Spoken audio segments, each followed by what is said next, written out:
Hello everyone, welcome back. This is Chawan, and today I am with dancer, choreographer, and co-founder of Scarlet Imprint, Alkistis Dimech. Thank you so much for taking the time out of your busy schedule to talk to me, Alkistis. It was a pleasure. Thank you for inviting me. We were just talking before we started the official interview about your dancing. And, my sister's a dancer. I never was a dancer. I'm quite disconnected from my body, but it always thrills me when I see somebody who uses dance not just as a way for technique, but as a way of spiritual communion.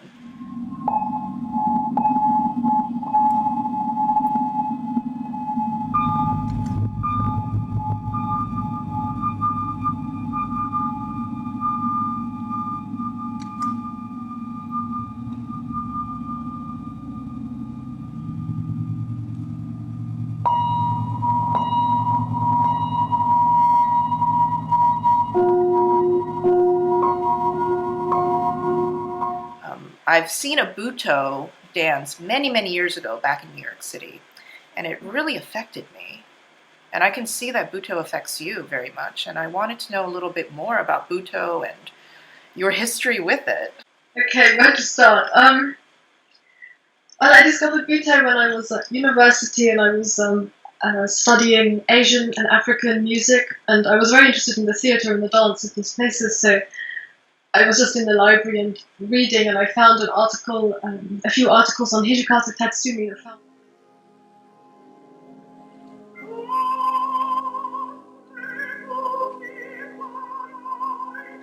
So I read these and very they sort of clicked in my mind because I was already obsessed with Artaud since I was 15. Bitch! Give me my papers!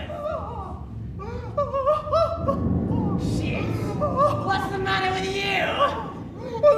And I had these dreams of creating a theatre, even though I was too shy. I was sort of absorbing this, and I found Butoh and I read Hijikata's ideas, and I thought, this sounds like what Artaud was imagining too. So I just absorbed as much as I could around that. I was already obsessed with no theatre and kabuki.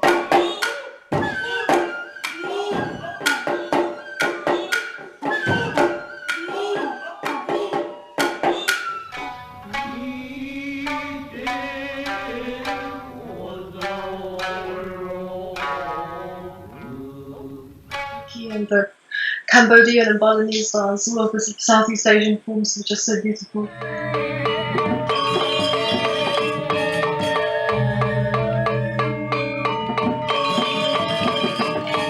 Butoh is seems, even though it's so postmodern in many ways, it has this blend of the shamanic and the prehistoric about it, as well as the ultra-modern. So that's something that really intrigued me about this possibility of the primitive and the primal just immediately erupting out of the body, or out of modern Tokyo, or out of the rubble of Hiroshima. There's suddenly a flower, but a flower that carries a very ancient goddess on it. So I was very stimulated by these sort of ideas. I just read a book called Hiroshima, and it was, I forget the journalist, but he wrote a book about the aftermath of Hiroshima, and one of the most evocative lines was, the people, when they looked around, the plants had started growing at an extraordinary speed because of the nuclear the fallout. And so there was death and destruction everywhere, and yet in the midst of it, there were incredible blooms, incredible greenery. It was verdant. And the way that you describe Butoh, when I saw it before, it seemed almost like not a soft, not a warm art, but the way you describe it, it sounds very soft. Well, even to be so hard, you have to have a deeper vulnerability and sensitivity.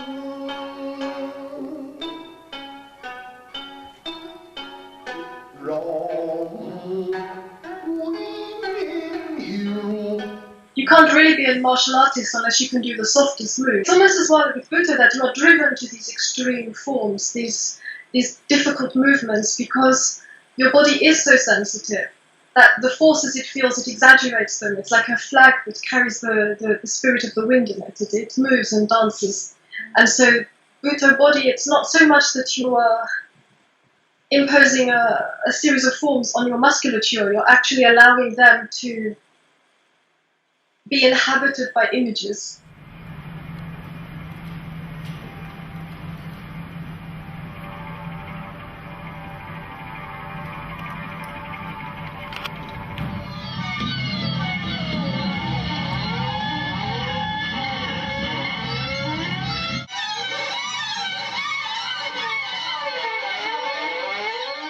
Or even better, phantasmata. I like the word phantasmata because it carries both the connotation of like ghost, wind, and image. So this is what makes the movement in Buto, the images that you somehow mesh with your flesh. Well, the reason why I started off talking about Buto is that you talk about magic in terms of embodiment a lot. You talk about using the body, of taking spirits and having the spirit come inside your body. And that's very different from a lot of the magic that I've been reading about, where it seems a little bit more like the spirit is outside. There's also a disconnect between the body and the outside, because I see the world as something made up of connections, not of something made up of distinct surfaces that touch but don't ever know each other. I think it's much more inspired by Merleau-Ponty's idea of the flesh, which is actually the relationships between everything in the world. So we're sort of knitted together in this common flesh. We're kin to everything. So let's take a step back a little bit. So were you always into the occult, or, what happened? Well, the Western occult is something I became involved in quite late. I met Peter it was just before I met Peter, and I got drawn into the London occult scene a few months before I met Peter. And I was always interested in more the Asian kind of esoteric Vajrayana Buddhism, or the esoteric Japanese Shingon. But in England I felt quite out of sorts. I didn't belong. Why? Why didn't you feel like you belonged? There were very real reasons for this. I mean, I was born in England, but I was raised in Portugal, so I didn't have...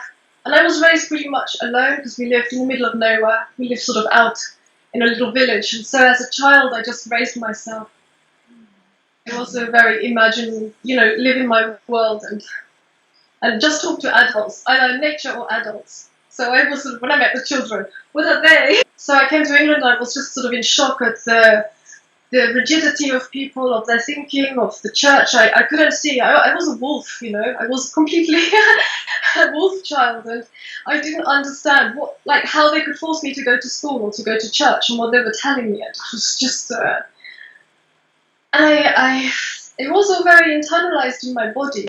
The violence of being told that you have to sit in that chair and sit through a lesson, and I really experienced that. So when I got a bit older and I discovered de Sade and Genet, they were the writers that appealed to me most, and Artaud too, because they experienced prison. So I understood this sense of being imprisoned, and I was fascinated by these spirits that had broken through their prisons. So for a long time I was also very uncomfortable with my body. I had a lot of body problems all my life. I had a lot of physical problems, health problems, connected with depression, but it always, in me, became something very physically felt. I would feel hurting, I would feel pain. So my interest in dance kind of came as a way to, and Buto particularly, to exercise these kind of traumas and pain.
Aristotle called it like the sensus communis. So it is the basic thing we all share, men and women alike. We all have this tactile kinesthetic sense, and we learn things like babies learn first of all by tasting and feeling everything around them before the eyes become stronger. So this is where our primary learning is based. It comes from here, and this is where that knowledge is stored. So if you force children to sit still, you're actually inhibiting their ability to learn, and you're inhibiting their ability to develop a full emotional and physiological capacity. I think a lot of women, we also feel disconnected from our bodies.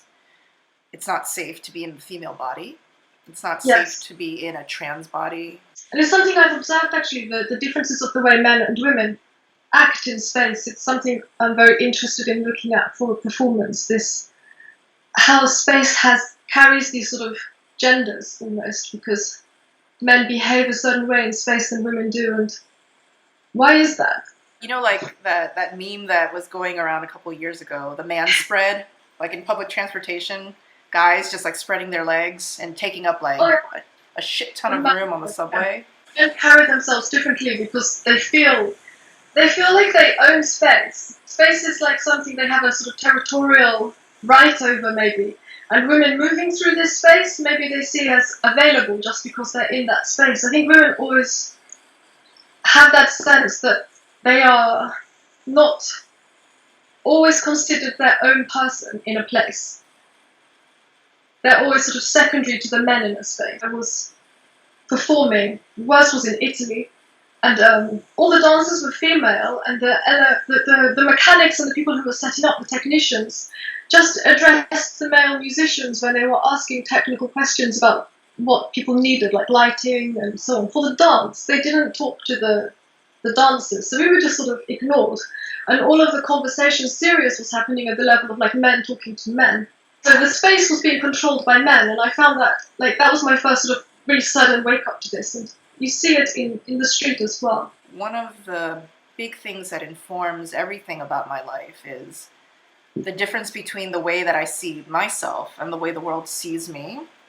Yeah. And I don't go around in my own mind thinking, I'm a girl, I'm a female, yeah, I don't do that. And yet the way that society treats me, I'm constantly reminded. Yeah, I never thought of myself as a girl. I always thought I was more of a boy, and I was always quite a tomboy. And so I never ever considered myself as female in that way. You're just a body, you're just me. This is it. You don't think of yourself as necessarily your sexual characteristics precede you. It's against what we've been taught. And a lot of that teaching was also unspoken. It was just observing other women and how women are treated if they actually break out of these confines. So if we stretch our wings out and start making winds and changing things, then suddenly we become like the bad woman, the wanton woman, the whore, the tart, the slut, there are all these words are thrown at us of the ways that power is expressed physically. There are other ways of developing and holding this so that have subtle effects on your whole being. So all the work of the spinal column is very important. So there's a lot of that in dance, but it's exactly the same kind of work that you would do in meditation or martial work. You are working with this column, and all movement comes from it. It's like the puppet. So have this sort of absolutely gracious puppet energy and weighted in the navel. Even being small, it doesn't matter if you're tiny. Your power residing in your navel. So it doesn't matter what height you are. It's not where your navel is in relation to other people. Wondering how you got into the occult scene. I'm guessing that you weren't just walking down the street and you were like, oh, these groups of people, they're wearing all black and they look cool. I'm going to be friends with them. No, that didn't happen. Well, I was doing my Buto dance, and I've been performing for a couple of years or something, 2 or 3 years. And I was at a sort of point where I had reached a plateau, and I didn't know. I was sort of, shall I give it up? Shall I keep going with this? It's very difficult in the beginning because you're doing movements, but the connection comes through the repetition. And so at the beginning, you just haven't done it enough to really understand what's happening.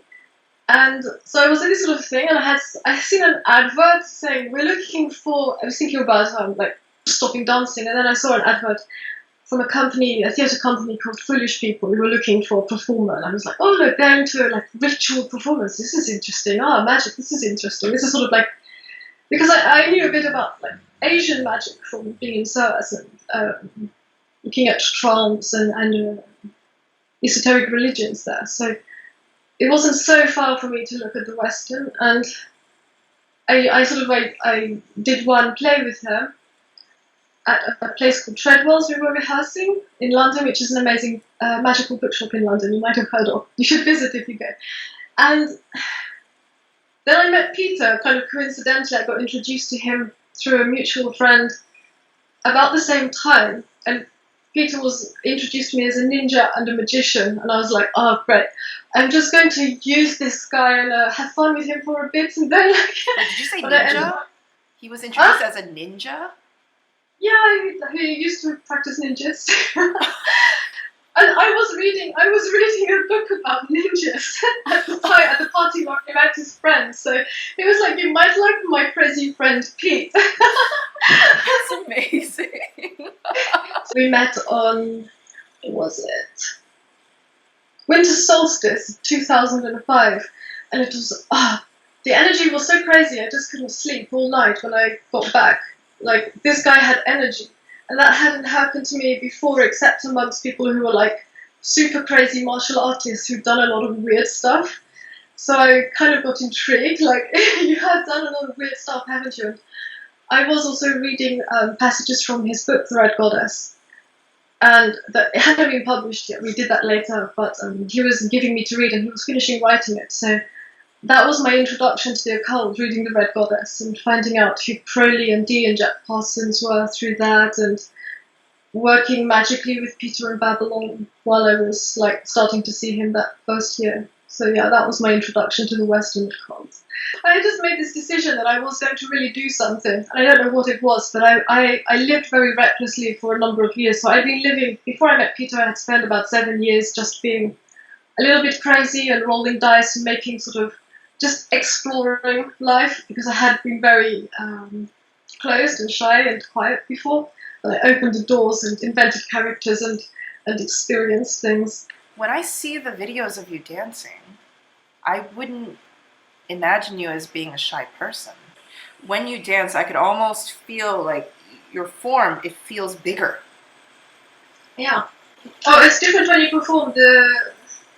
The space, the performance space allows you to be yourself in a way that you never feel you are outside it. It's very magical, special space.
When I was reading your essays and the way that you explained how you see the body and how you work your Buto, Yeah. and how it's so beautifully enmeshed with the occult.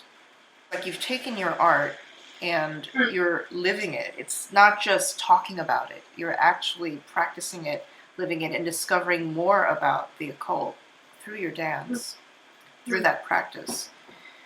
And I think that's something that a lot of people try to do, you know, when they're meditating, when they're doing yoga. They're trying really hard to get a spiritual connection. And yet it's very difficult for a lot of people to do. How do you feel you are able to incorporate occult and your body so well together? I don't know if there was already a potential, a receptivity. I've always been very porous and very, very sensitive, and I've always felt when spirits were around, and I'm quite susceptible to magical dreaming. It's also something I've worked on, but I was already prone to these things before I got involved in the Western occult. It's been sheer necessity that I've had to get so deeply into my body. And it's progressive, so I also feel like now I'm speaking from the position I'm at now. But it's a very different position than, say, 5 years ago, and I'm sure that in 5 years' time I will be saying something else, or there will be another perspective deeper.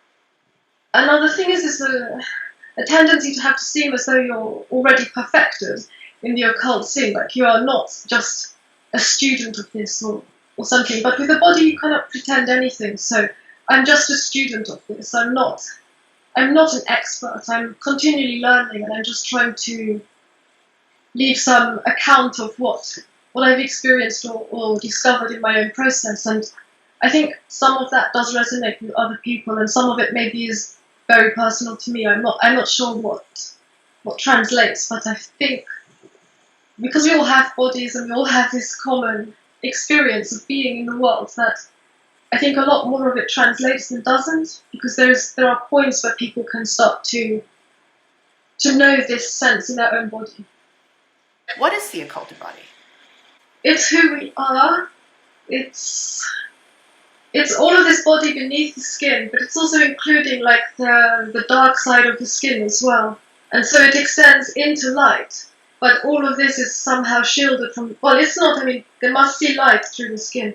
But it's what our body is. It's the bones, it's the fascia, it's the organs, the connective tissue and everything that it's holding. So, but it's complicated because this is the body that actually moves and senses. So it's full of sensory stimulated. It feels everything, its own movement and outside. So it has like proprioceptive knowledge, and it has, knowledge of other things moving. You have self-knowledge.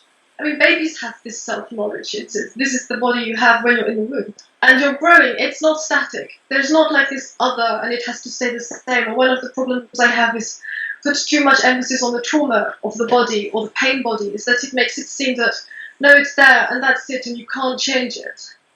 And it's that actually one of the very interesting things about the fascia or the connective tissue is that it's always plastic. It always has the potential until your last breath to start renewing itself, to start getting softer and more sensitive. It can always change. So we have this potential in us, no matter how old we are, to improve what we can do. And the memory will always be there, but it doesn't have to be carried like a burden. It can be just held within the body, along with all of the, the happiness, all of the delight, all of the ecstatic feelings. All of the good feelings are in the body too. So there is a pleasure body as well as a pain body. We don't have to be like shackled to the pain body. So, my religion is ecstasy. That would be the only religion that I would acknowledge. Do you feel that you are taking whatever pleasure body, pain body inside of you, and you're using dance to heal yourself or to express maybe what is inside the occulted body, what's inside the mysterious, the deep ancestral atavistic parts of you? It is that. And it can go as deep as you want it to. It can go to sort of pre-human, it can go to elemental levels where you're made out of stardust, or you're made out of a swarm of bees, or you're made out of grasses blowing in the winds, or you're made out of stone. You don't have to restrict yourself to being just the thing that we look like. For me, magic is about things changing in the world according to your desire. This movement, it's a kind of movement, and desire is movement, and the body of pleasure is also this body of movement, because the body of pain is one of constriction. So the opposite is how you release it. There's only one secret really, and it's to move. And the movement starts with the breath. And so the breath is like the first, and the heartbeat are like the first stirrings of movement, and then the movement just keeps building. I think this is actually a very important point for new witches, especially those in a female body or a trans body or a body that feels constantly under attack. I think a lot of women already feel unsafe in their bodies, and when they're trying to do magic, they're not getting great results. They feel sort of stilted, and sometimes I feel that way, but I've noticed the more in touch I get with my body, the more effective my magic tends to be. What are some techniques that you would suggest that a person uses to kind of get rid of maybe unconscious blocks? Movement, but a very good is shaking movement.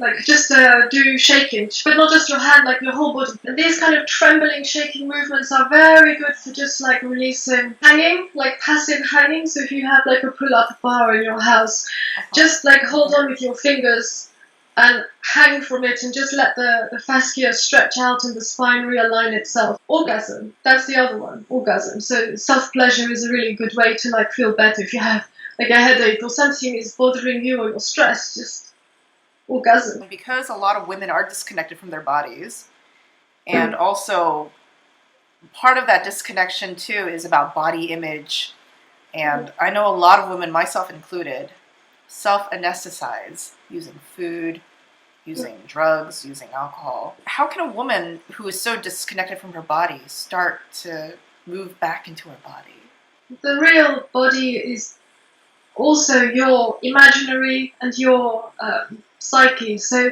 I think when you're disconnected, it's actually because your psyche is disturbed by things in the environment, like, advertising crap, or, anything that is telling you can't look or be the way you are. For me, the other part of the occulted body is it gives rise to these images, to the psyche. The image is the way we access like the deeper movement or the deeper experiences of the occulted body, and allow them to rise to the surface. And your own psyche is what you should be projecting and what you should be carrying, what should be totally at one with your body when you're doing magic.